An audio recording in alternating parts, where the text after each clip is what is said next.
It's Friday, the 19th of November, and my third week of flight training here in Vero Beach comes to an end.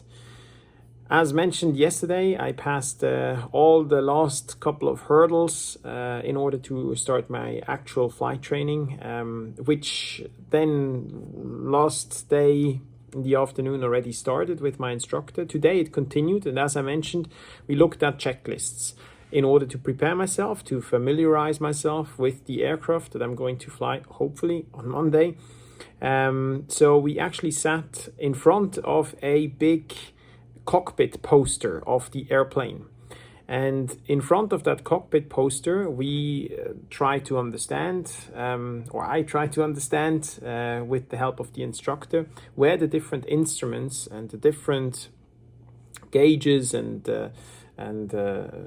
buttons are, so that I would understand what I have to do when I go through the checklist. So we covered two kinds of checklists. One kind is the standard operating procedure checklist. That means kind of like if everything goes well, if everything is standard, these checklists are being followed.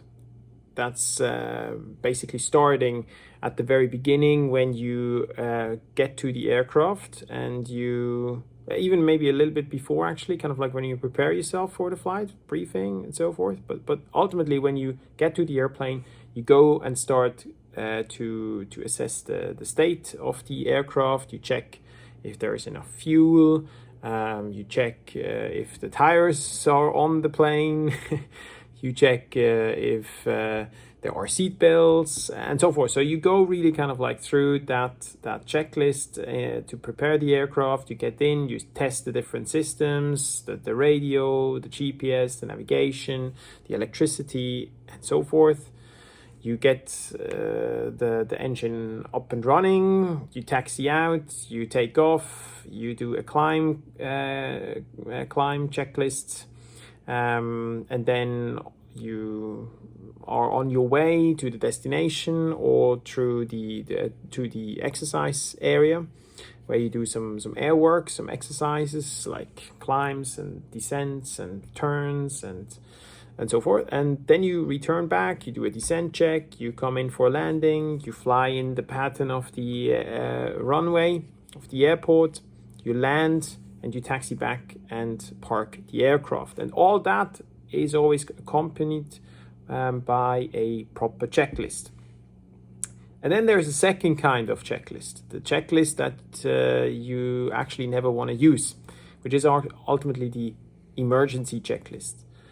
And those checklists are also to be remembered by heart, because in case of an emergency, you don't want to, okay, first I have to find my checklist and then I have to figure out what do I need to do. You don't have time in an emergency. And so that's the reason why the second part, like the second kind of checklists, you also need to be quite aware of. So we went through the checklists, we looked at the poster, and I tried to allocate the different instruments and switches and so forth, to just know once I'm on board of the aircraft on Monday that I will know, there is the button that I need to check, to verify, or to switch. So that was today the main scope. The session took a bit more than 3.5 hours. So it was kind of intense. At the same time, it was very interesting to discuss all the different the scenarios and potential problems that you can run into, but ultimately also like to be ready to board the plane on Monday.